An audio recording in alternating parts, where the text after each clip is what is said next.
तो आज अपन जानेंगे परिवीक्षा अधिनियम 1958। परिवीक्षा का मतलब ही है कि यदि आरोपी को दोष सिद्ध ठहरा दिया गया है तो उसका अंतिम विकल्प जेल होगा। अंतिम विकल्प से पहले उसके लिए क्या क्या प्रक्रिया अपनाई जा सकती हैं, ये परिवीक्षा अधिनियम बताता है। और खास करके एज के आधार पर महिलाओं के लिए, और जो दंड के आधार पर कम गंभीर किस्म के अपराध हैं, कम दंड से दंडनीय हैं, उनमें परिवीक्षा का लाभ आरोपी को दिया जाता है। हमने दंड विधि में सिद्धांत पढ़े हैं। प्रतिशोधात्मक एक सिद्धांत है। यदि किसी व्यक्ति ने अपराध किया है, जैसे किसी ने हाथ काट दिया, तो हाथ काटने के बदले उसका हाथ काट देते थे। ये पहले सिद्धांत था दंड विधि में। फिर क्या है, दंडात्मक भी, उसमें किसी ने अपराध किया उसको दंड दिया जाए। एक है सुधारात्मक, ठीक है। तो ये जो परिवीक्षा अधिनियम है, तो दंड विधि का जो सुधारात्मक प्रावधान है उसके लिए काम करता है। ये उसका विकल्प है कि आरोपी को सुधार के समाज में पुनः लाया जाए। तो ये प्रावधान हम पढ़ेंगे। इसमें 19 धाराएं वो हम पढ़ेंगे। साथ में ही भारतीय नागरिक सुरक्षा जो संहिता है, पहले सीआरपीसी हुआ करती थी, उसकी धारा 360 अब 401 हो गई है। सदाचरण की परिवीक्षा और भर्त्सना पर छोड़ देने का आदेश, ये धारा 401 प्रावधान करती है। उसके बारे में भी आज की क्लास में हम जानेंगे। तो सबसे पहले हम आते हैं कि परिवीक्षा अधिनियम जब आया उससे पहले किस तरीके की व्यवस्था थी। क्या पहले छोड़ा जाता था? तो सीआरपीसी आई थी 1973 में, तो 360 तो नहीं थी, लेकिन इससे पहले 3 अधिनियम काम करते थे। उसके तहत आरोपियों को सुधरने का मौका दिया जाता था। वो 3 अधिनियम कौन कौन से थे? उनमें सबसे पहले तो है सुधार विद्यालय अधिनियम 1897, ठीक है। दूसरा अधिनियम है उसमें भ्रष्टाचार निवारण 1947। उसमें भी जो प्रावधान थे, धारा 5 की उपधारा 2 में प्रावधान दिए थे, उसका लाभ दिया जाता था। और किशोर अपराधियों या पोस्टल स्कूलों से संबंधित जो अधिनियम थे, उसमें जो प्रावधान थे वो उसके तहत विधि कार्य करती थी। ये प्रावधान जब आप अधिनियम देखोगे तो धारा 18 में भी वो दे रखे हैं, ठीक है।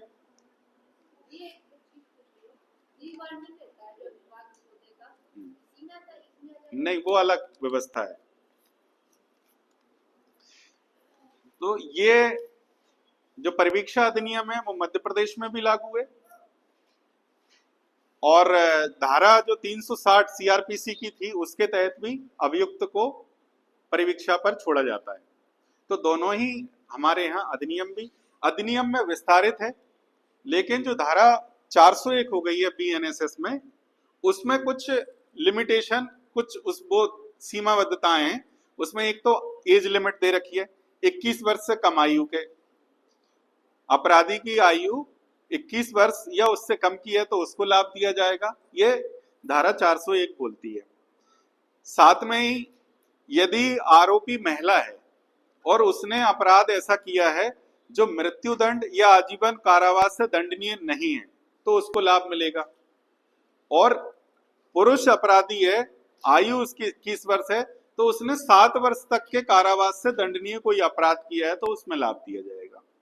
ये 401 प्रावधान करती है। फिर परिवीक्षा अधिकारी भी होते हैं, उनकी रिपोर्ट ली जाती है और 3 वर्ष से अनधिक अवधि तक उनको स्वयं के बंद पत्र पर या जो जमानतदार है उसकी जमानत पर उनको मुक्त किया जाता है। ये प्रावधान 401 बीएनएसएस में दे रखे हैं। अब आते हैं अपन, इसको विस्तार से भी पढ़ेंगे। अब आते हैं अपन एग्जाम की दृष्टि से परिवीक्षा अधिनियम में किस तरीके के प्रश्न पूछे जा सकते हैं, इसका उद्देश्य, और ये क्रमवार तरीके से हम हर धारा के बारे में जान लेते हैं।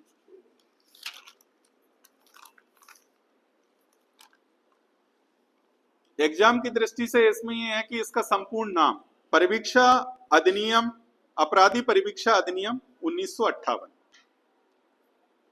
तो ये 1958 में अधिनियम आया था और 16 मई 1958 को इसको मंजूरी मिली थी। इसका अधिनियम संख्यांक बहुत महत्वपूर्ण है। पिछली बार जो 2021 का एग्जाम हुआ है एडीपीओ में, उसमें पूछा गया है इसका अधिनियम संख्यांक। तो इसका अधिनियम संख्यांक 20 है। तो 3 प्रश्न तो इसके नाम, उसका अधिनियम संख्यांक और कब इनेक्ट हुआ इससे बनते हैं। तो ये हमको याद रखना है। 16 मई 1958 को इसको मंजूरी मिली, इसका अधिनियम संख्यांक 20 है और इसका संपूर्ण नाम अपराधी परिवीक्षा अधिनियम 1958। इसकी उद्देश्य की बात करें, उद्देश्य क्या क्या कहती है? अपराधियों को परिवीक्षा पर या सम्यक भर्त्सना के पश्चात छोड़ दिए जाने के लिए और इससे संबंध बातों के लिए उपबंध करने के लिए अधिनियम। एक तो यह है कि अपराधियों को परिवीक्षा पर छोड़ देने के लिए यह अधिनियम है। दूसरा ये है कि भर्त्सना पर, मतलब भर्त्सना क्या होती है कि अपराध कर लिया, जैसे हाँ एक बेइज्जती भी शब्द हो सकता है।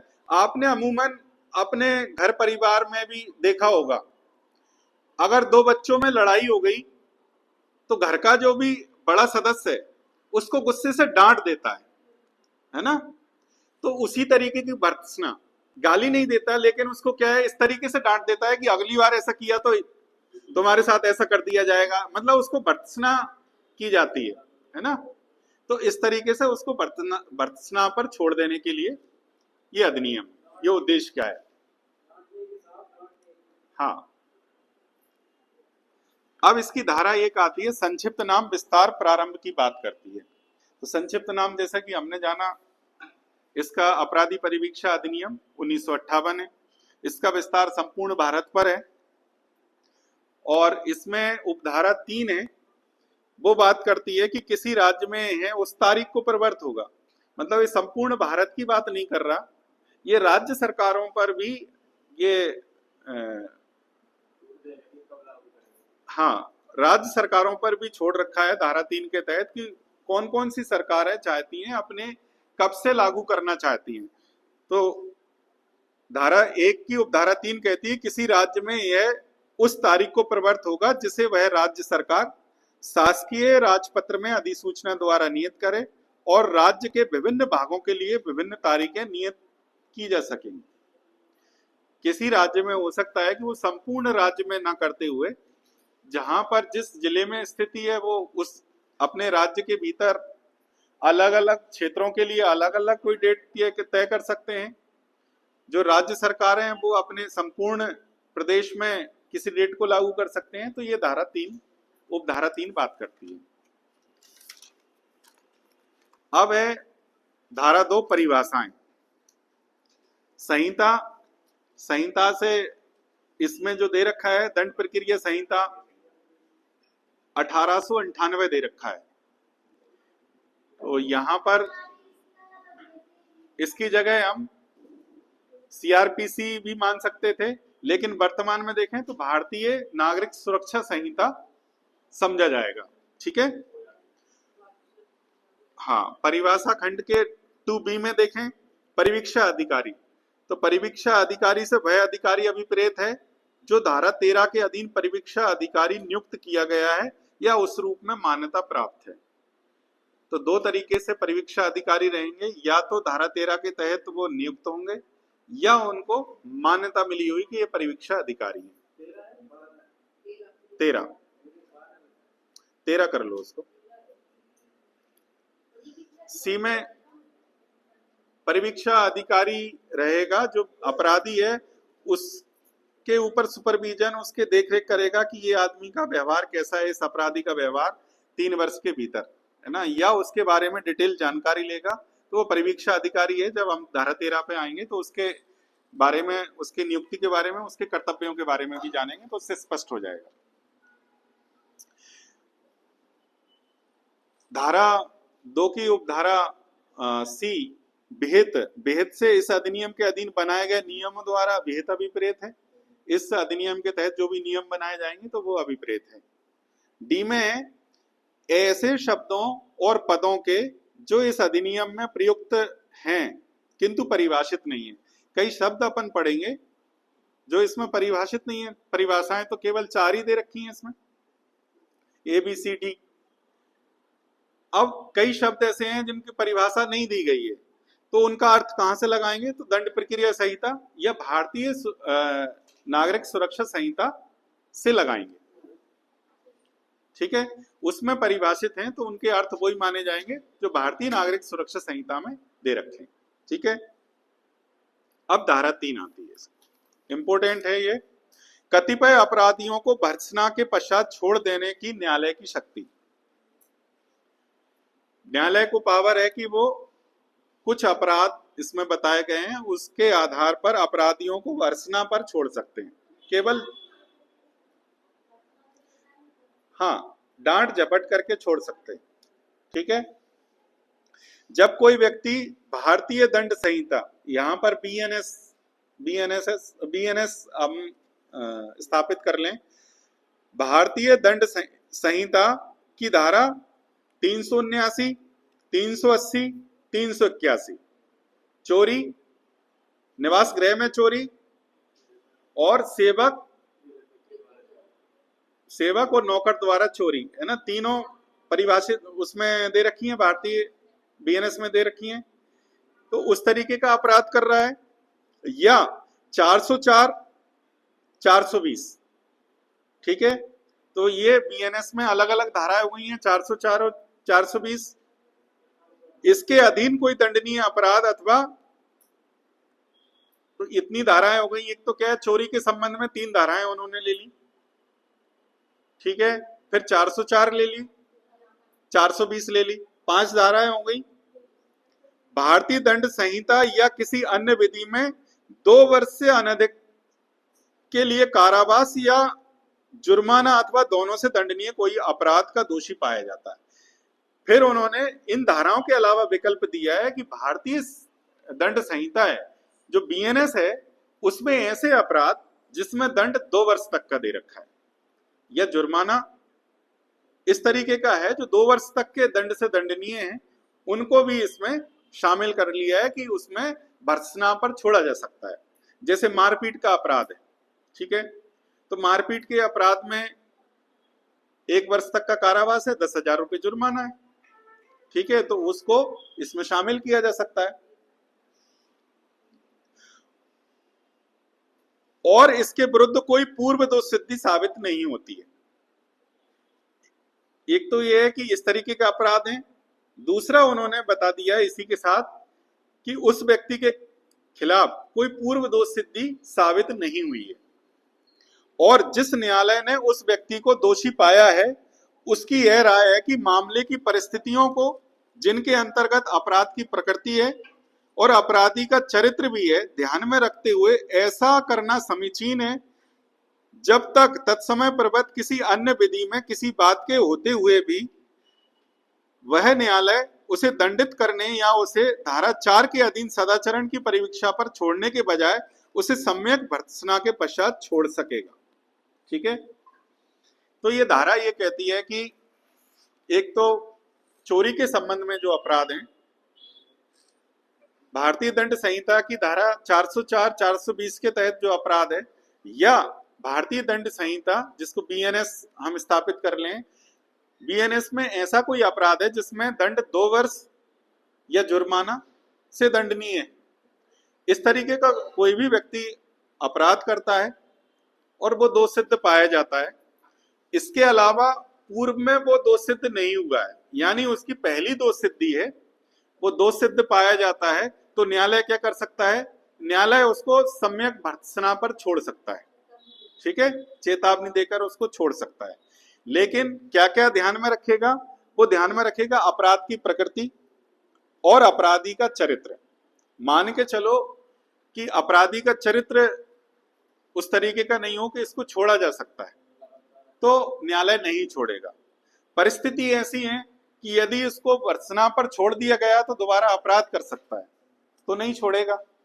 फिर क्या है, किसी विधि में यदि ये ऑब्लिगेशन लगा दिया हो कि उसमें नहीं छोड़ा जा सकता, जैसे एनडीपीएस है, एनडीपीएस में हमने हाल ही में पढ़ा है कि वहां भी परिवीक्षा का लाभ दिया जा रहा है, लेकिन किन मामलों में दिया जा रहा है ना, जो 27 के तहत, ठीक है, या बेसनी, जो बेसनी है 27 के तहत उसने अपराध किया है उसको, या फिर वो, है ना, तो ऐसे में जो प्रावधान उसमें किए हैं, हो सकता है उसमें और भी 2 वर्ष से दंडनीय अन्य अपराध हैं, उसमें नहीं दे रखी व्यवस्था, तो उसमें नहीं छोड़ा जाएगा। पॉक्सो अधिनियम के तहत वहां भी कम दंड से दंडनीय मामले हैं, लेकिन परिवीक्षा का लाभ उसमें नहीं दिया गया है, तो किसी विधि ने मना कर दिया है तो उसका लाभ नहीं दिया जाएगा। ठीक है, तो धारा 3 ये याद रखना है कि ये, इसमें एक तो हेडिंग याद रखना है, कतिपय अपराधियों को भर्त्सना पर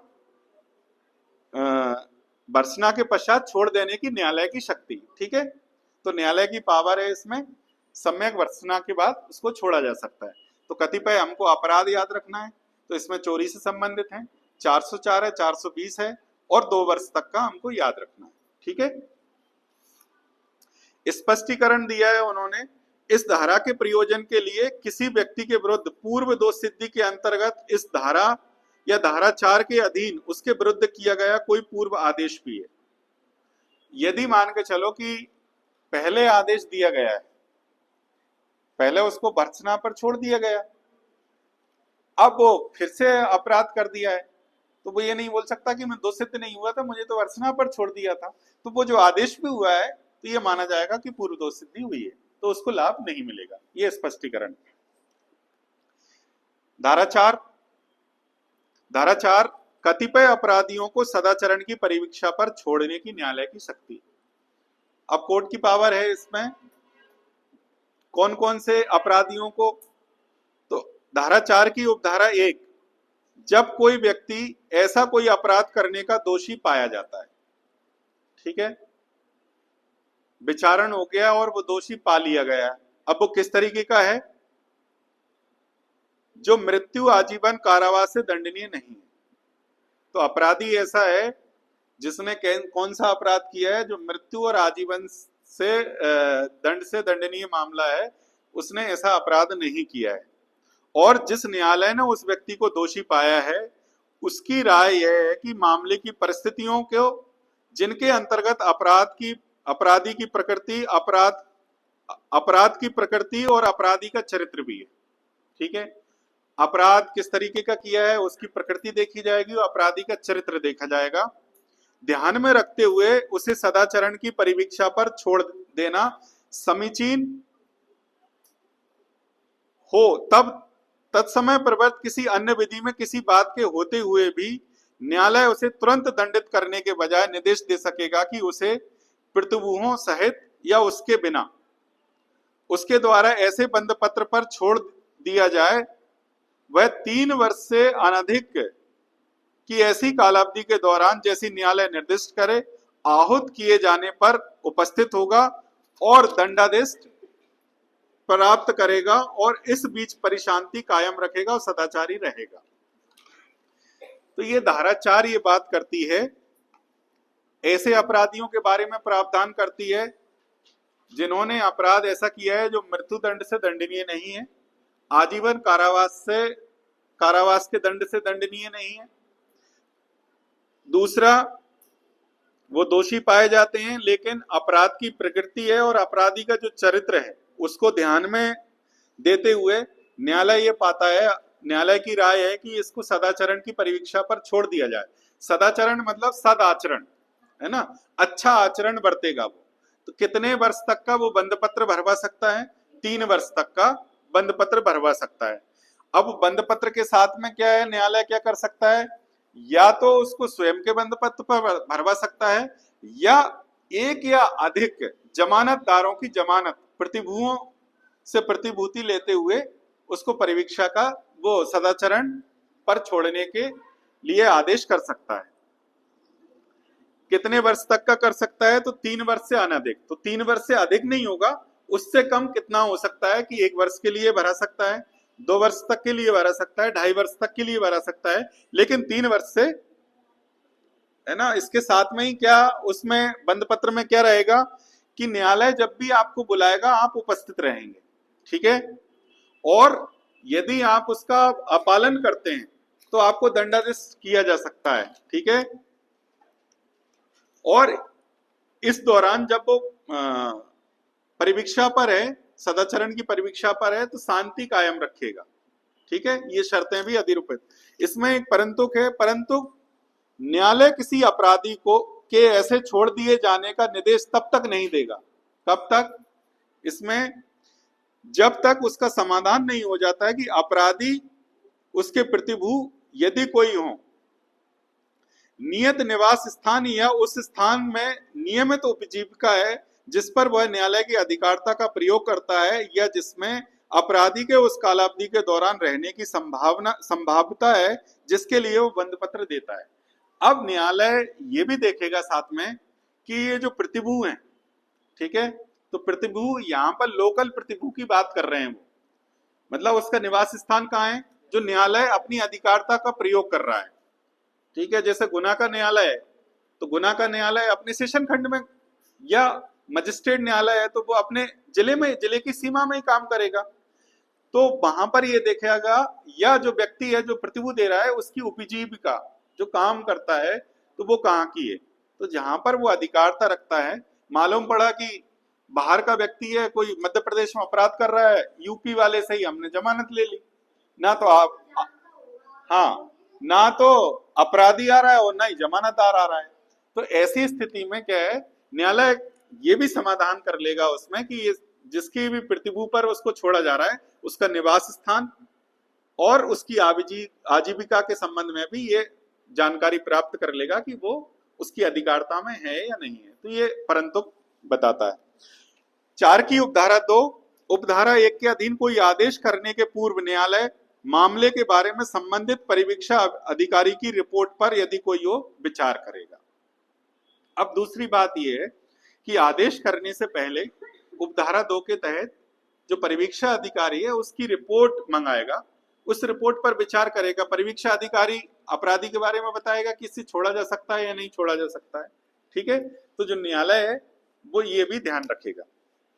उपधारा 3, जब उपधारा 1 के अधीन आदेश किया जाता है तब यदि न्यायालय की यह राय है कि अपराधी और जनता के हितों में ऐसा करना समीचीन है तो वह उसके अतिरिक्त एक परिवेक्षण आदेश कर सकेगा जिसमें यह निर्देश होगा कि अपराधी आदेश में नामित किसी परिवीक्षा अधिकारी के पर्यवेक्षण के अधीन 1 वर्ष से कम न होने वाली ऐसी कालावधि के दौरान रहेगा जो उसमें विनिर्दिष्ट हो, और ऐसे पर्यवेक्षण आदेश में ऐसी शर्तें अधिरोपित कर सकेगा जैसी वह अपराधी सम्यक पर्यवेक्षण के लिए आवश्यक समझता है। अब न्यायालय आदेश जारी कर रहा है सदाचरण की परिवीक्षा पर छोड़ने का, तो साथ में उपधारा 3 में यह भी बता दिया कि न्यायालय इसके अलावा और क्या करेगा कि एक पर्यवेक्षण अधिकारी नियुक्त कर दिया, ठीक है। तो कम से कम कितने समय के लिए पर्यवेक्षण में रहेगा, तो 1 वर्ष से कम नहीं होगी। 1 वर्ष से कितनी भी अवधि के, मतलब 2 वर्ष हो सकता है, 1.5 वर्ष हो सकता है, 3 वर्ष से अधिक नहीं होगी, लेकिन परिवीक्षा अधिकारी के वो पर्यवेक्षण में रहेगा, ठीक है। वो बताएंगे, धारा 13 में प्रावधान दिए हैं, ठीक है। तो जो परिवीक्षा अधिकारी है उसके पर्यवेक्षण में रहेगा, ठीक है। जैसे अपराधी का विचारण हुआ, अब जब दंडित किया जा रहा है तो उसमें परिवीक्षा अधिकारी जिले में 1 से अधिक कितने ही हो सकते हैं, तो उन्होंने दे दिया कि भाई ये जो व्यक्ति है वो आपके पर्यवेक्षण में रहेगा। तो पर्यवेक्षण में ये हो सकता है कि भाई सुबह शाम हमारे यहाँ आप आके बता जाएं कि आप गुना में, इस तरीके की शर्तें लगा सकता है, या हम जब बुलाएं तब आ सकते हैं, तो इस तरीके, तो सशर्त आदेश वो निकाल सकता है न्यायालय, ठीक है, जो शर्तें अधिरोपित की जा सकती हैं उसमें उपधारा 3 के तहत, ठीक है। उपधारा 4 क्या है? उपधारा 3 के अधीन पर्यवेक्षण आदेश करने वाला न्यायालय अपराधी से अपेक्षा करेगा कि छोड़े जाने के पूर्व वह ऐसे आदेशों विनिर्दिष्ट शर्तों का और निवास स्थान मादक पदार्थों से प्रवृत्त या किसी अन्य बात के बारे में ऐसी अतिरिक्त शर्तों का जैसे न्यायालय विशिष्ट परिस्थितियों को ध्यान में रखते हुए उस अपराध की पुनरावृत्ति को और अपराधी द्वारा अन्य अपराधों किए जाने को रोकने के लिए अधिरोपित करना ठीक समझे, पालन करने के लिए प्रतिभूति सहित या बिना बंधपत्र दे। उपधारा 4 में उन्होंने ये और बता दिया, वो तो शर्तें थी कि परिवीक्षा अधिकारी के आप परिवीक्षण में रहेंगे, उसमें शर्तें लगा दी। साथ में ही उन्होंने अतिरिक्त शर्तें धारा 4 में लगा दी कि भाई आप कोई भी नशा और वो नहीं करेंगे। न्यायालय विशिष्ट कुछ परिस्थितियां हो सकती हैं कि भाई कोई लड़ाई झगड़े इस तरीके की स्थितियां हो रही हैं, जैसे कोरोना का समय, ऐसे समय में उससे बोल देंगे कि भाई घर से बाहर ना निकलें, नहीं तो हो सकता है बीमारी फैल जाए या वो बीमारी फैलाए या दूसरे के संपर्क में आने से वो बीमार हो जाए। या फिर जो अपराध जिस तरीके का है कि अपराध की पुनरावृत्ति ना हो, ठीक है, दोबारा से अपराध ना करे, और इसके अलावा भी अन्य अपराध ना करे, उसके लिए भी वो आदेश, तो आदेश उसके स्वयं के बंधपत्र के लिए भी हो सकता है, बंधपत्र लिखकर वो ये शर्तें अधिरोपित की जा सकती हैं, या प्रतिभूतियों सहित भी या रहित भी हो सकती है। ठीक है, 4 तक समझ में आ रहा है? कोई ऐसे तो नहीं हो रहा? ठीक है, धारा 5 छोड़े गए अपराधियों से प्रतिकर और खर्चे देने की अपेक्षा करने की न्यायालय की शक्ति। धारा 3 में हमने देखा कि भर्त्सना पर छोड़ रहे हैं, 4 में हम सदाचरण की परिवीक्षा पर छोड़ रहे हैं।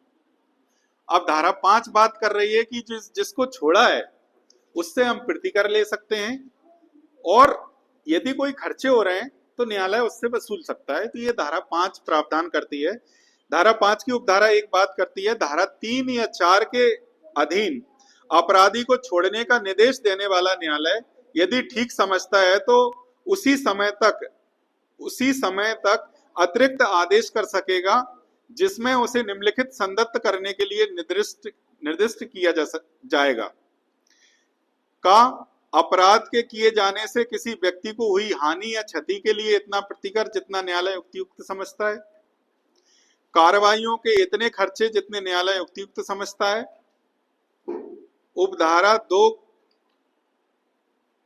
उपधारा 1 के अधीन संदत्त किए जाने के लिए आदिष्ट रकम संहिता की धारा 386 जुर्माने के संबंध में जब बीएनएस देखेंगे तो हम उसमें नई धारा आ गई है, जुर्माने के रूप में वसूल की जा सकेगी। तो ये प्रावधान कर दिया जाता है। एक तो क्या है कि जो अपराधी दोषी पाया गया है उसने किसी व्यक्ति को क्षति ऐसी कर दी कि इसमें प्रतिकर दिलाया जाना न्यायालय ठीक समझता है, तो उतना न्यायालय प्रतिकर दिला सकता है। या जो कार्रवाइयां हुई हैं, हो सकता है सामने वाला व्यक्ति दूर गांव से आता था, उसकी खेती बाड़ी प्रभावित हुई, उसका आने जाने में खर्चा हुआ, वो हो सकता है कोई छोटी मोटी नौकरी कर रहा हो, उससे उसकी नौकरी चली गई है, उससे जो उसको हानि हुई है, तो ये प्रतिकर न्यायालय दिला सकता है। ठीक है, लेकिन ये जो आदिष्ट रकम है वो संहिता की धारा 386, ये 386 1898 वाली है। ठीक है, हाँ, ये सीआरपीसी में अलग हो गई है। और अब हाँ, उपबंधों के अनुसार जुर्माने के रूप में वसूल की जा सकेगी। और जो प्रतिकर की राशि है वो यदि वो देता नहीं है तो वो किस तरीके से, जैसे मान के चलो उस पर जुर्माना अधिरोपित किया गया है, उस तरह से उससे वसूला जा सकता है। उपधारा 5 की उपधारा 3 बात करती है कि उसी मामले में जिसके लिए अपराधी अभियोजित किया जाता है पैदा होने वाले किसी बात का विचारण करने वाला सिविल न्यायालय नुकसानी दिलाने में उस किसी रकम को गणना में लेगा जो उपधारा 1 के अधीन प्रतिकर के रूप में संदत्त या वसूल की गई हो। अब मान के चलो कि ये तो क्रिमिनल ऑफेंस है, अब कोई सिविल ऑफेंस भी, सिविल कार्रवाई भी संस्थित कर दी है सामने वाले ने, तो ये उपधारा बता रही है कि यदि आपने क्रिमिनल जो ऑफेंस में जब प्रतिकर आपको दिलाया जा रहा था उस वक्त जो राशि दी गई है, सिविल कार्रवाई भी चल रही है, तो उसमें भी ये ध्यान में रखी जाएगी कि आपने वो राशि दी है। ठीक है, तो ये उपधारा ये बात करती है। अब है धारा 6। धारा 6 बात करती है 21 वर्ष से कम आयु वाले अपराधियों के कारावास का निर्बंधन। जैसे कि जब हम भारतीय नागरिक सुरक्षा संहिता की धारा 401 पढ़ेंगे, उसमें ये आयु बताई गई है उसी तरीके की। तो इसमें एक तो क्या है 21 वर्ष, तो इसमें हमें आयु ध्यान में रखना है। 21 वर्ष से कम आयु वाला कोई व्यक्ति, ठीक है, व्यक्ति के बारे में बताया है। वहां महिलाओं के लिए अलग छूट दे रखी है। ठीक है, वहां यदि अपराधी पुरुष है तो 21 वर्ष बता रखी है, महिला है तो उसके लिए कुछ अदर भी छूट है। 21 वर्ष से कम आयु वाला कोई व्यक्ति है, कारावास से, किंतु आजीवन कारावास नहीं। उसने अपराध कैसा किया है, कारावास से दंडनीय। कोई अपराध करने का दोषी पाया जाता है, तब वह न्यायालय जिसने उस व्यक्ति को दोषी पाया है उसे कारावास से तब तक दंडित नहीं करेगा जब तक उसका समाधान नहीं हो जाता है कि मामले की परिस्थितियों को, जिसके अंतर्गत अपराध की प्रकृति और अपराधी का चरित्र भी है, ध्यान में रखते हुए यह वांछनीय नहीं होगा कि उसने धारा 3 या 4 के अधीन व्यवहार किया जाए, उसके साथ धारा 3 या 4 के तहत व्यवहार किया जाए, और यदि न्यायालय अपराधी को कारावास का कोई दंड देगा तो वह वैसे करने के अपने कारणों को अभिलिखित करेगा। ठीक है, तो धारा 6 की उपधारा 1 क्या बात कर रही है कि जो व्यक्ति है जिसने अपराध किया है उसकी आयु 21 वर्ष है। उसने अपराध कैसे किया है, जो आजीवन कारावास से दंडनीय नहीं है, ऐसे कारावास का अपराध किया है उसने। ठीक है, नाबालिग के लिए अलग से है अधिनियम, जे एक्ट है, जो नेक्स्ट उसमें अपन पढ़ेंगे। ठीक है, उसके लिए अलग प्रक्रिया दे रखी है। ठीक है, ये इसमें अपराधियों की आयु 18 से अधिक, इसमें नहीं लिखा है 21 वर्ष से कम हमें देखना है। ठीक है, तो 21 वर्ष से आयु उनकी कम है, अपराध उनके द्वारा कैसा किया गया, कारावास से दंडनीय किया गया है, और आजीवन कारावास नहीं है। तो न्यायालय क्या पाता है, अपराध की प्रकृति को देखता है और अपराधी का जो चरित्र है उसको ध्यान में रखते हुए न्यायालय उसको तत्काल दोषी होने के बाद जेल नहीं भेजेगा। वो ये विचार करेगा कि क्यों ना भर्त्सना पर छोड़ दिया जाए या सदाचरण की परिवीक्षा पर छोड़ दिया जाए, ये उपधारा बात करती है। ठीक है, और यदि दंड दिया जाता है तो वैसे कारणों को वो लेखबद्ध करेगा। दंड देते समय कि भाई किसको छोड़ा जाना समाज के लिए हितकर नहीं है, ठीक है, तो उसको दंड दे देगा, लेकिन अपने कारण लेखबद्ध करेगा। उपधारा 2, अपना यह समाधान करने के प्रयोजन के लिए क्या उपधारा 1 में निर्दिष्ट किसी अपराधी को धारा 3 और 4 के अधीन व्यवहार करना वांछनीय नहीं होगा। न्यायालय परिवीक्षा अधिकारी से रिपोर्ट मांगेगा और रिपोर्ट पर यदि कोई हो और अपराधी के चरित्र और शारीरिक तथा मानसिक दशा के संबंध में उसे प्राप्त किसी अन्य जानकारी पर विचार करेगा।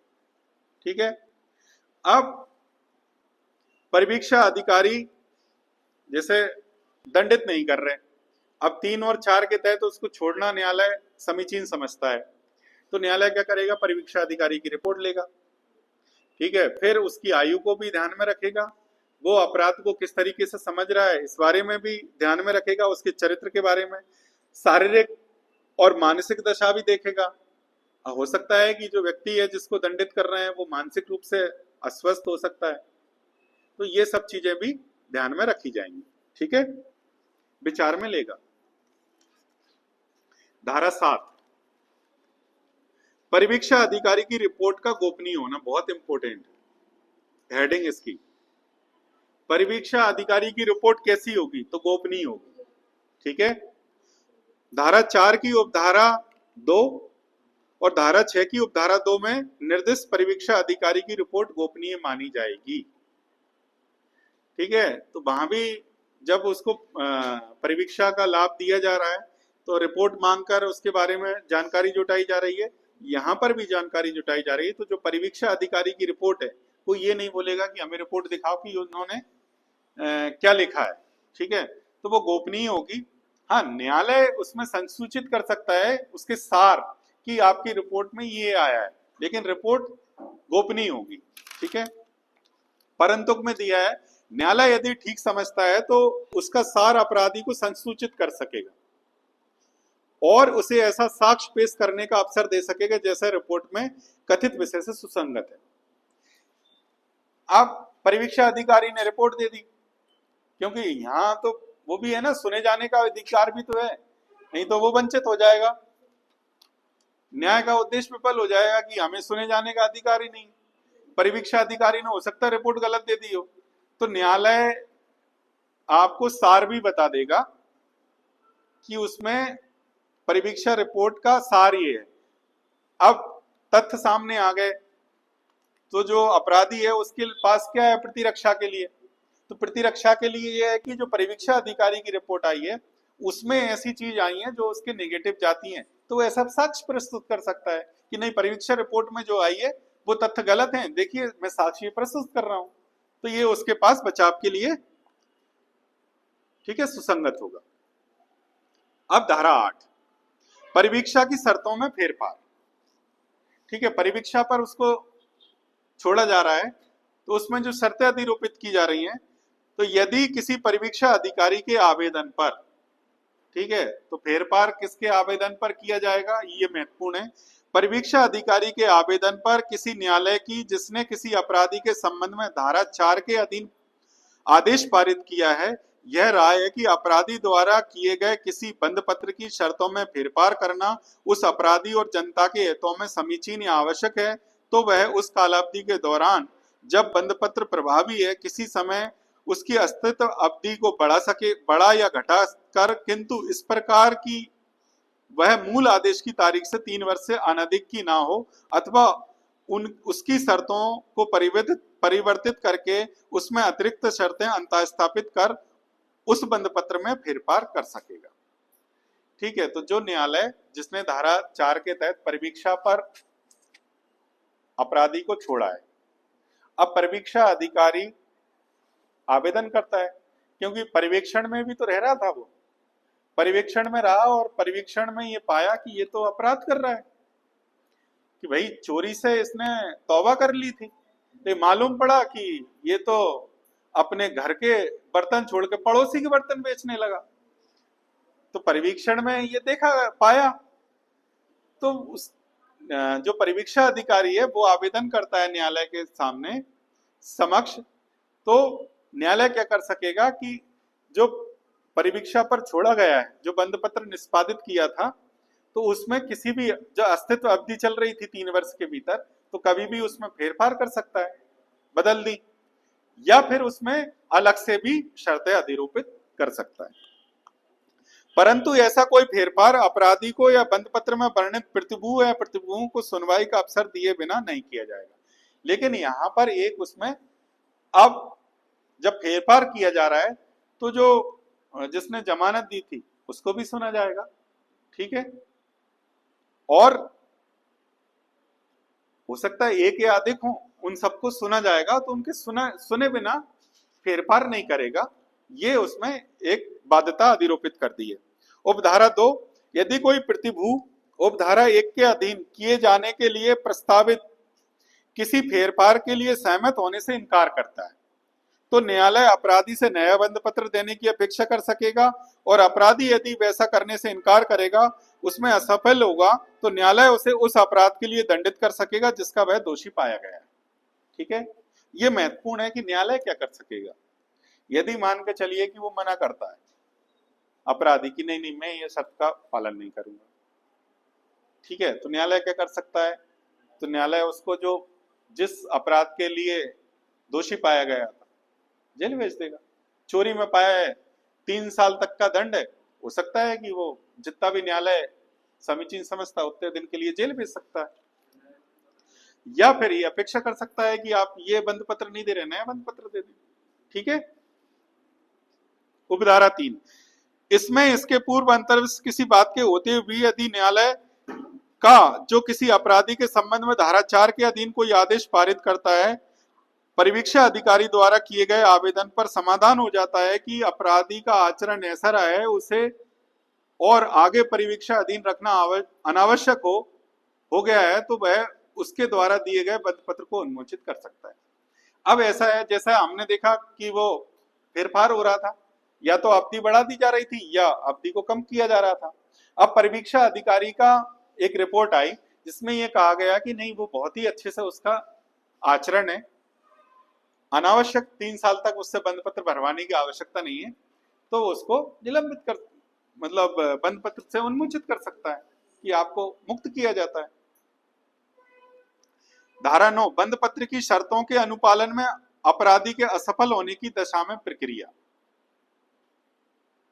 धारा 9 उपधारा 1, यदि उस न्यायालय के पास जो किसी अपराधी के संबंध में धारा 4 के अधीन कोई आदेश पारित करता है, या किसी न्यायालय के पास जो उस अपराधी की बाबत उसके मूल अपराध के संबंध में कार्रवाई कर सकता था, परिवीक्षा अधिकारी की रिपोर्ट पर या अन्यथा यह विश्वास करने का कारण है कि अपराधी अपने द्वारा दिए गए बंद पत्र या बंद पत्रों की शर्तों में से किसी का अनुपालन करने में असफल हुआ है, तो उसकी गिरफ्तारी के लिए वारंट जारी कर सकेगा। और यदि ठीक समझता है तो उसे प्रतिभुओं उसके या उसके प्रतिभुओं के यदि कोई हो नाम समन निकाल सकेगा, और उससे या उससे उनसे यह अपेक्षा की जाएगी कि उस समय जो समनों में विनिर्दिष्ट हो उसके समक्ष उपस्थित हो। तो अब प्रक्रिया के बारे में बता दिया है। बंद पत्र की शर्तों का वो पालन नहीं कर रहा है, अपालन कर रहा है, ठीक है, या वो सफल नहीं हो रहा है, असफल हो रहा है उसमें, तो न्यायालय एक तो क्या कर सकेगा कि परिवीक्षा अधिकारी की रिपोर्ट आ गई है कि वो जो बंद पत्र है उनका पालन नहीं कर रहा है, या मान के चलो कि जज साहब ने छोड़ा था, वो जज साहब के सामने ही कोई अपराध करते पाया गया, तो अन्यथा या कोई भी एक हो सकता है कि जज साहब के यहाँ जो मुंशी जी कोर्ट मुंशी जी काम कर रहे हैं उनने सूचना दे दी, तो उन्हें परिवीक्षा अधिकारी के अलावा भी कोई जानकारी मिलती है उस बारे में, तो न्यायालय क्या करेगा, वारंट जारी कर सकेगा। ठीक है। दूसरा, वो जो प्रतिभूत है ना, तो उनके नाम समन निकाल सकेगा और ये अपेक्षा कर सकेगा कि फलानी दिनांक को आप उपस्थित हो। उपधारा 2 क्या बोलती है कि न्यायालय जिसके समक्ष अपराधी इस प्रकार लाया जाता है या उपस्थित होता है, उस मामले की समाप्ति तक अभिरक्षा में प्रति प्रेषित कर सकेगा। उस तारीख को वह सुनवाई के लिए नियत है, उपस्थित होने के लिए उसे प्रतिभुओं सहित या बिना जमानत मंजूर कर सकेगा। अब ऑप्शन 2 है यहाँ पर, या तो न्यायालय क्या करेगा कि उसको जेल में भेज देगा, या फिर उससे अपेक्षा कर सकेगा कि भाई आप बंद पत्र निष्पादित करें, प्रतिभुओं सहित या रहित हो सकता है, और जमानत मंजूर कर सकेगा। वारंट किया है ना, तो वारंट के बाद तो पकड़ के लाया जाएगा, तो उसको छोड़ने के लिए जमानत ले सकेगा। उपधारा 3, यदि मामले की सुनवाई के पश्चात न्यायालय का समाधान हो जाता है, अपराधी अपने द्वारा दिए गए बंद पत्र की शर्तों में किसी का अनुपालन करने में असफल हुआ, तो तत्काल उसे मूल अपराध के लिए दंडित कर सकेगा। ठीक है। उपधारा 3, जहां असफलता का प्रथम बार है, तो वहां बंद पत्र के प्रबद्ध रहने पर प्रतिकूल प्रभाव डाले बिना उस पर 50 रुपए से अनधिक की शास्ति अधिरोपित कर सकेगा। ठीक है, राशि ध्यान रखना, 50 रुपए से अनधिक। ठीक है, उसको मूल अपराध के लिए, ठीक है, सीधे दंडित कर देगा, या फिर 50 रुपए से अनधिक की शास्ति अधिरोपित कर देगा। ठीक है, इसमें भी संशोधन जैसे पीएनएस में किया है, इसमें भी जरूरी है, टैक्सी वाला ही ले लेगा इतना तो। उपधारा 4, यदि उपधारा 3 के खंड खा के अधीन अधिरोपित शास्ति ऐसी कालावधि के भीतर जैसी न्यायालय नियत करे संदत नहीं की जाती है, तो न्यायालय अपराधी को मूल अपराध के लिए दंडित कर सकेगा। अब बात यह है कि अपराधी हो सकता है कि वो 50 रुपए भी नहीं दे पा रहा है ना, तो न्यायालय क्या करेगा, मूल अपराध के लिए दंडित कर देगा। ऐसा कम ही होगा, लेकिन ये उपधारा 4 प्रावधान करती है। ठीक है, तो इसमें प्रक्रिया बताइए। एक तो मूल अपराध के लिए दंडित कर सकता है, 50 रुपए से अनधिक की शास्ति अधिरोपित कर सकता है, और उपधारा 4 ये प्रावधान करती है कि यदि वो 50 रुपए की शास्ति भी जमा नहीं करता, तो मूल अपराध के लिए दंडित कर सकता है। ठीक है। धारा 10 प्रतिभूओं के बारे में उपबंध हेडिंग है। ठीक है, कहां दे रखे हैं? तो धारा 10 में 11 अधिनियम के अधीन आदेश देने के लिए सक्षम न्यायालय अपील या पुनरीक्षण और अपीलों और पुनरीक्षण न्यायालयों की शक्तियां। तो ये अपील न्यायालय, पुनरीक्षण न्यायालय, इनकी भी शक्तियों के बारे में ये धारा प्रावधान करती है। उपधारा 1 संहिता में या किसी अन्य विधि में अंतर्विष्ट किसी बात के होते हुए भी इस अधिनियम के अधीन आदेश अपराधी का विचारण उसे कारावास से दंडित करने के लिए सशक्त किसी न्यायालय द्वारा, उच्च न्यायालय या किसी अन्य न्यायालय द्वारा जबकि मामला उसके समक्ष अपील या पुनरीक्षण में आए दिया जा सकेगा। जैसे विचारण न्यायालय जो आदेश दे रहा था, अब ये पुनरीक्षण में पहुंच गया है वरिष्ठ न्यायालय के समक्ष, तो वरिष्ठ न्यायालय भी उस तरीके का आदेश दे सकेंगे। ये उपधारा 1 बात करती है। उपधारा 2 संहिता में अंतर्विष्ट किसी बात के होते हुए भी जहां उपधारा 3 या 4 के अधीन कोई आदेश अपराधी का विचारण करने वाले किसी न्यायालय द्वारा जो उच्च न्यायालय से भिन्न। ठीक है, अब धारा 3 और 4 के अधीन जो आदेश दे रहा है वो उच्च न्यायालय नहीं है, तो वहां अपील उस न्यायालय को की जा सकेगी जिसको पूर्ववर्ती न्यायालय के दंडादेशों की अपील मामूली तौर पर होती है। तो ये अपील के बारे में उन्होंने बता दिया कि दंडादेश यदि मान के चलो कि हाई कोर्ट ने नहीं दिया, मना कर दिया, अब सेशन न्यायालय ने दिया है, तो उसकी अपील कहाँ होगी? हाई कोर्ट में होगी। और मजिस्ट्रेट कोर्ट ने अगर आदेश दिया है तो उसकी अपील कहाँ होगी? सेशन कोर्ट में होगी। ठीक है, ये उपधारा 2 बताती है। 3 किसी ऐसे मामले में जिसमें 21 वर्ष से कम आयु वाला कोई व्यक्ति कोई अपराध करने का दोषी पाया जाता है और वह न्यायालय जिसने उसे दोषी पाया है उसके संबंध में धारा 3 या 4 के अधीन कार्रवाई करने से इनकार करता है और उसके विरुद्ध जुर्माने सहित या बिना कारावास का दंडादेश पारित करता है, जिसकी कोई अपील नहीं हो सकती या नहीं की जाती, तो इस संहिता या किसी अन्य विधि में अंतर्विष्ट किसी बात के होते हुए भी वह न्यायालय जिसको पूर्ववर्ती न्यायालय के दंडादेशों की अपीलें मामूली तौर पर की जाती हैं, या तो स्वपरिणाशी या सिद्धदोष व्यक्ति द्वारा या परिवीक्षा अधिकारी द्वारा उसको आवेदन किए जाने के मामले में अभिलेख मंगा सकेगा और उसकी परीक्षा कर सकेगा तथा उस पर ऐसा आदेश पारित कर सकेगा जैसा वह ठीक समझे। ठीक है, अब ये कंडीशन बता दी कि वो जो धारा 6 में हम देख रहे थे कि उसकी आयु 21 वर्ष है। ठीक है, अब उसके संबंध में धारा 3 या 4 के अधीन कोई कार्रवाई की न्यायालय ने कार्रवाई करने से इनकार कर दिया है, तो उस व्यक्ति के पास क्या उपचार है? तो वो अपील न्यायालय के पास जा सकता है, परिवीक्षा अधिकारी जा सकता है, या जो अपील न्यायालय है वो स्वयं भी स्वपरिणाश कर सकता है। ये उसमें पावर दे रखी है। उपधारा 4 जब किसी अपराधी के संबंध में धारा 3, 4 के अधीन कोई आदेश दिया जाता है तब अपील न्यायालय या उच्च न्यायालय अपनी पुनरीक्षण की शक्तियों का प्रयोग करते हुए ऐसे आदेश को अपास कर सकेगा और उसके बदले ऐसे अपराधी की बाबत विधि के अनुसार दंडादेश पारित कर सकेगा, परंतु अपील न्यायालय, उच्च न्यायालय पुनरीक्षण करते हुए उससे अधिक दंड नहीं देगा जो उस न्यायालय द्वारा दिया जा सकता था जिसके द्वारा अपराधी दोषी पाया गया। ठीक है, अब मान के चलो धारा 3 और 4 के अधीन आदेश दिया गया है, अब मामला पहुंच गया अपील, उसने अपील कर दी, किसी भी पक्ष ने कर दी, तो अपील न्यायालय क्या कर सकता है? तो अपील न्यायालय या तो जो आदेश दिया है नेशनल न्यायालय उसको अपास्त कर देगा, या फिर क्या कर सकता है? वो दंडित कर देगा। लेकिन यहां पर यह है कि कितना दंड दिया जा सकता है, तो उस दंड से अधिक दंड नहीं दिया जा सकता जितना कि नेशनल न्यायालय या विचारण न्यायालय उसको दे सकता था। ठीक है, अब हाईकोर्ट के पास तो बहुत सारी पावर है, मृत्युदंड भी दे सकता है। क्या चोरी के लिए मृत्युदंड दिया जा सकता है? नहीं, क्योंकि चोरी के लिए जो विधि में जितना दंड दिया है और वो न्यायालय जिसके पास ये पावर की एक्सरसाइज कर रहा था वो जितना दे सकता था उतना दे सकता है, उससे अधिक नहीं देगा। ठीक है, धारा 12 दोष सिद्धि के संलग्न निरर्हता का हटाया जाना।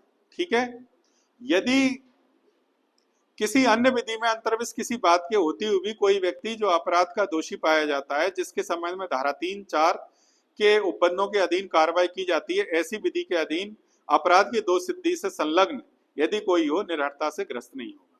अब मान के चलिए धारा 12 क्या प्रावधान करती है, अब दोष सिद्धि हो गई उसकी, ठीक है, तो उसको जेल नहीं भेजा, लेकिन परिवीक्षा पर छोड़ दिया। कोई भी व्यक्ति को दोष सिद्ध किया जाता है तो उसके कैरेक्टर में लिखा जाता है कि भाई पूर्व, जैसे कोई जज की एग्जाम दे रहा है, पूर्व में दोष सिद्ध हुआ है नहीं हुआ है तो भरना पड़ता है आवेदन में। तो धारा 12 ये बताती है कि ये निर्हर नहीं किया जाएगा उसको इस आधार पर कि दोष सिद्ध हुआ है, ठीक है। इसी तरीके का प्रावधान हम जे एक्ट में भी पढ़ेंगे, वहां भी उसके यदि कोई व्यक्ति जो 18 वर्ष से कम आयु का वो है, विधि का उल्लंघन करने वाला बालक, वो अपराध करता है तो उसका भी रिकॉर्ड नहीं रखा जाएगा या किसी भी उसमें निर्हरता के रूप में उपयोग में नहीं किया जाएगा। ये भी प्रावधान ये धारा करती है, धारा 12, है ना। इसकी हेडिंग भी महत्वपूर्ण है और ये किस संबंध में बात करती है, तो निर्हरता से ग्रस्त नहीं होगा, ये प्रावधान करती है। परंतु इस धारा की कोई बात ऐसे व्यक्ति को लागू नहीं होगी जो धारा 4 के अधीन उसे छोड़ दिए जाने के बाद तत्पश्चात मूल अपराध के लिए दंडित किया है, ठीक है। अब बात यह है कि उसको पहले परिवीक्षा पर छोड़ा, बाद में उसने क्या किया, अपराध, फिर मूल अपराध के लिए दंडित हो गया, तो उसका तो उसके उसमें ग्रस्त रहेगा वो, ठीक है, उसको इस धारा का लाभ नहीं मिलेगा। धारा 13 परिवीक्षा अधिकारी, ठीक है, जो परिवीक्षा अधिकारी जो परिवीक्षा रिपोर्ट दे रहा है, इस अधिनियम के अधीन परिवीक्षा अधिकारी का वह व्यक्ति होगा जो राज्य सरकार द्वारा परिवीक्षा अधिकारी नियुक्त किया गया है या राज्य सरकार द्वारा उस रूप में मान्यता प्राप्त है, ठीक है। तो एक तो क्या है, वो मान्यता प्राप्त है, और दूसरा राज्य सरकार द्वारा नियुक्त किया गया है। बी है, वह व्यक्ति होगा जो राज्य सरकार द्वारा इस निमित्त मान्यता प्राप्त सोसाइटी द्वारा इस प्रयोजन के लिए उपलब्ध किया गया है। अब कोई मान्यता प्राप्त कोई सोसाइटी है, वो परिवीक्षा अधिकारी नियुक्त करने के लिए किसी विधि ने उसको सक्षम कर दिया है, तो हमारे पास ये कंडीशन आ गई, एक तो है राज्य सरकार खुद नियुक्त कर रही है या उस रूप में उसको मान्यता प्राप्त है।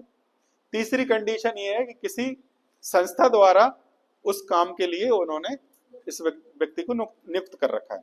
तीसरी कंडीशन है कि किसी असाधारण मामले में कोई अन्य व्यक्ति होगा जो न्यायालय की राय में उस मामले की विशिष्ट परिस्थितियों में परिवीक्षा अधिकारी के रूप में कार्य करने के लिए योग्य। अब न्यायालय को लगता है कि नहीं, ये ठीक नहीं रहेगा, कोई और अन्य व्यक्ति हो सकता है, अन्य व्यक्ति उसका पड़ोसी हो सकता है, उसका रिश्तेदार हो सकता है, कोई भी हो सकता है, तो ये न्यायालय को पावर दे रखी है, तो न्यायालय भी इसके तहत परिवीक्षा अधिकारी बना सकता है, ठीक है। उपधारा 2 बात करती है कि कोई न्यायालय जो धारा 4 के अधीन कोई आदेश पारित करता है, उस जिले का जिसमें अपराधी तत्समय निवास करता है, जिला मजिस्ट्रेट किसी भी समय परिवेक्षण आदेश में नामित किसी व्यक्ति के स्थान पर कोई परिवीक्षा अधिकारी नियुक्त कर सकेगा, ठीक है। तो उपधारा 2 ये बात कर रही है कि और कौन नियुक्त कर सकता है, तो जिला मजिस्ट्रेट कर सकता है, ठीक है। स्पष्टीकरण, इस धारा के प्रयोजन के लिए प्रेसिडेंसी नगर को जिला समझा जाएगा और मुख्य प्रेसिडेंसी मजिस्ट्रेट को उस जिले का जिला मजिस्ट्रेट समझा जाएगा, ठीक है। तो इतना ध्यान रखना है, स्पष्टीकरण के संबंध में प्रावधान करता है। उपधारा 3, परिवीक्षा अधिकारी इस अधिनियम के अधीन अपने कर्तव्यों के प्रयोग में उस जिले के जिसमें अपराधी तत्समय निवास करता है जिला मजिस्ट्रेट के नियंत्रण के अधीन, ठीक है। तो ये जो नियुक्त हो रहा है तो किसके अधीन होगा, तो जिला मजिस्ट्रेट के अधीन होगा, ठीक है। अब धारा 14 में परिवीक्षा अधिकारियों के कर्तव्य बता रखे हैं। परिवीक्षा अधिकारी के क्या क्या कर्तव्य होंगे। परिवीक्षा अधिकारी ऐसी शर्तों और निर्बंधों के जो विहित किए जाएं अधिधीन रहते हुए, ठीक है। तो जो परिवीक्षा अधिकारी नियुक्त किया जा रहा है, जो शर्तें उसमें अधिरोपित की जा रही हैं, उसके अलावा ए, किसी अपराध के लिए अभियुक्त किसी व्यक्ति की परिस्थितियों या घर के माहौल की जांच, ठीक है। वो क्या क्या करेगा, घर की माहौल की परिस्थितियों के बारे में जानेगा, उसके संबंध में कार्रवाई करने की सबसे उपयुक्त पद्धति अवधारित करने में न्यायालय की सहायता करने की दृष्टि से न्यायालय के निर्देशों के अनुसार कार्य करेगा, न्यायालय को रिपोर्ट देगा। ठीक है, तो जो परिवीक्षा अधिकारी है उस पर दायित्व अधिरोपित कर दिए, वो क्या करेगा, उसके घर के माहौल देखेगा, परिस्थितियां देखेगा, न्यायालय के लिए मदद करेगा और रिपोर्ट देगा। परिवीक्षाधीनों और उसके और अपने परिवीक्षण के अधीन रखे गए अन्य व्यक्तियों का परिवीक्षण करेगा। ठीक है, तो परिवीक्षा अधिकारी का दूसरा कर्तव्य यह है कि उसके परिवीक्षा अधीन जो भी व्यक्ति रखे गए हैं उनकी परीक्षा करेगा। ठीक है, परिवीक्षण सुपरविजन करेगा और आवश्यक हो उपयुक्त नियोजन ढूंढने का प्रयास करेगा, और कोई समाधान करने के लिए उसको कुछ प्लान करना है तो वो करेगा। सी है, न्यायालय द्वारा आदिष्ट प्रतिकर या खर्च संदाय में अपराधियों को सलाह और सहायता देगा। डी है, उन व्यक्तियों को धारा 4 के अधीन छोड़ दिए गए ऐसे मामलों में और ऐसी रीति में जो वेद किए जाए सलाह और सहायता देगा। ऐसे अन्य कर्तव्य जो वेद किए जाए तो वो नियमों द्वारा जो भी वेद किए जाए वो सब काम करेगा। धारा 15, परिवीक्षा अधिकारियों का लोक सेवक होना इंपोर्टेंट है, तो लोक सेवक होंगे। इस अधिनियम के अनुसार नियुक्त प्रत्येक परिवीक्षा अधिकारी भारतीय दंड संहिता जो अब बीएनएस हो गई है उसमें जो लोक सेवक बताए गए हैं तो उस तरीके से लोक सेवक समझा जाएगा। 16 की हेडिंग, सद्भाव पूर्वक कार्रवाई के लिए संरक्षण किस धारा में है, तो धारा 16 में। कोई भी बात, अन्य विधिक कार्रवाई, किसी भी ऐसी बात के बारे में जो इस अधिनियम के या तददीन बनाए गए किन्हीं नियमों या आदेशों के अनुसरण में सद्भाव पूर्वक की गई हो। ठीक है, तो जो भी कार्रवाई की गई है वो सद्भाव पूर्वक की गई है, तो राज्य सरकार या किसी परिवीक्षा अधिकारी या इस अधिनियम के अधीन नियुक्त किसी अन्य अधिकारी के विरुद्ध संस्थित नहीं की जाएंगी। ठीक है, यदि वो सद्भाव पूर्वक कोई कार्रवाई की गई है तो उसमें संरक्षण दिया गया है। ठीक है, सरकार को दिया है, परिवीक्षण अधिकारी को दिया है, और तीसरा अन्य अधिकारी को जिस काम के लिए उसको जो दायित्व अधिरोपित किए गए हैं उसमें अगर कोई नियुक्त किया जाता है उसको संरक्षण दिया है। नियम बनाने की शक्ति किसको है, तो राज्य सरकार को है, धारा 17। धारा 18, कतिपय अधिनियमों का क्या, हाँ, तो नियम बनाने की शक्ति राज्य सरकार इस अधिनियम के प्रयोजनों को कार्यान्वित करने के लिए नियम केंद्र सरकार के अनुमोदन से। ठीक है, तो अनुमोदन, नियम तो वे बना देंगे लेकिन वहां से अनुमोदित करा लेंगे, साइन करा लेंगे कि हाँ भाई ये नियम बना। ठीक है, तो नियम कौन बनाएगा, राज्य सरकार बनाएगी। ठीक है, किसके अनुमोदन से बनाएगी, तो केंद्र सरकार। कैसे बनाएगी, तो शासकीय राजपत्र में अधिसूचना द्वारा। ठीक है, धारा 18, कतिपय अधिनियमितियों के प्रवर्तन की व्यावृत्ति, तो ये सेविंग्स के बारे में बताती है कि इस अधिनियम की कोई बात कौन कौन से अधिनियमों पर कोई प्रभाव नहीं डालेगी। तो सुधार विद्यालय अधिनियम 1897, भ्रष्टाचार निवारण अधिनियम, अब तो नए अधिनियम आ गए, 1988 आ गया। ठीक है, किशोर अपराधियों या पोस्टल स्कूलों से संबंध किसी राज्य में प्रवृत्त किसी विधि के उपबंधों को प्रभावित नहीं करेगी। इसके अलावा भी अन्य जो नियम है, ठीक है, उन पर कोई प्रभाव नहीं डालेगी। और धारा जो 19 है संहिता की धारा, तो 562 है कतिपय क्षेत्रों को लागू ना होना, तो यहाँ पर ये 360 थी सीआरपीसी, 401 है बीएनएसएस। ठीक है, तो राज्यों और भागों में जिनमें यह अधिनियम प्रवृत्त है किया जाता है लागू नहीं होगी। ठीक है, तो जिन राज्यों में ये अधिनियम लागू है तो वहां पर उसको लागू नहीं करेंगे। ठीक है, ये अधिनियम था। ठीक है, धारा 19 थी इसमें। अब एक नजर में अपन देख लेते हैं धारा 401 भारतीय नागरिक सुरक्षा संहिता। ठीक है, उसकी हेडिंग क्या बात करती है, सदाचरण की परिवीक्षा पर या भर्त्सना के पश्चात छोड़ देने का आदेश। जब कोई व्यक्ति जो 21 वर्ष से कम आयु का है, ठीक है,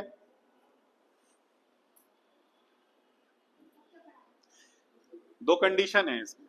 ठीक है, 401 वो क्या बात कर रही है, पहली कंडीशन तो ये बात कर रही है कि ऐसा व्यक्ति है जिसकी आयु 21 वर्ष से अधिक है, लेकिन उसके द्वारा अपराध कौन सा किया गया है, अपराध किया गया केवल जुर्माने से या 7 वर्ष या उससे कम अवधि के दंड से दंडनीय कोई अपराध के लिए दोष सिद्ध किया जाता है।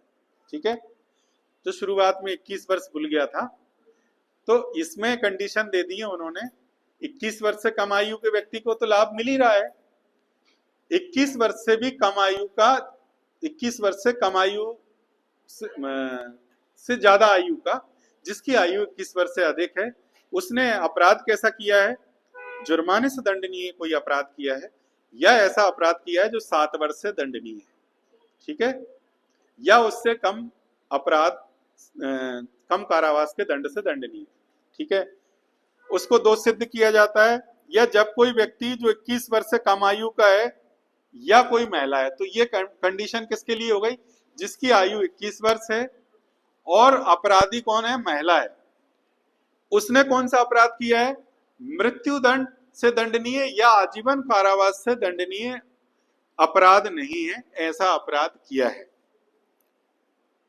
तब यदि उस न्यायालय को जिसके समक्ष उसे दोष सिद्ध किया जाता है, अपराधी की आयु देखेंगे, अपराधी की आयु, शील, पूर्ववर्त, उसका पूर्व आचरण जो भी है, उन परिस्थितियों को जिसमें अपराध किया गया है ध्यान में रखते हुए यह प्रतीत होता है कि अपराधी को सदाचरण की परिवीक्षा पर छोड़ देना समीचीन है, तो न्यायालय उसे तुरंत दंडादेश देने के बजाय ये निर्देश दे सकेगा कि उसको उसके द्वारा यह बंधपत्र या जमानत पत्र लिख देने पर छोड़ दिया जाए कि वह 3 वर्ष से अनधिक इतनी अवधि के दौरान जितना न्यायालय निर्देशित करे बुलाए जाने पर उपस्थित होगा और दंडादेश पाएगा और इस बीच परिशांति कायम रखेगा और सदाचारी बना रहेगा।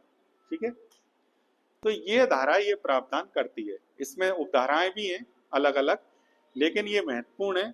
इसमें 21 वर्ष की आयु बता दी है, ठीक है, 21 वर्ष से अधिक आयु के व्यक्ति ने कोई अपराध किया, वो कितनी आयु का हो सकता है, लेकिन उसने अपराध कैसा किया है, जुर्माने से दंडनीय, ठीक है। फिर यह ऐसा अपराध किया है जो 7 वर्ष से या उससे कम से दंडनीय है, या फिर 21 वर्ष से कम आयु का व्यक्ति है या महिला है, उसने ऐसा अपराध किया है जो मृत्युदंड से दंडनीय नहीं है, आजीवन कारावास से दंडनीय नहीं है, तो उसको उसके शील को देखा जाएगा, उसके पूर्व आचरण को देखा जाएगा और परिस्थितियां देखी जाएंगी कि अपराध किन परिस्थितियों में हुआ है, ठीक है। तो उसको तुरंत दंडादेश ना देते हुए न्यायालय उसको सदाचरण की परिवीक्षा पर छोड़ सकेगा, ठीक है।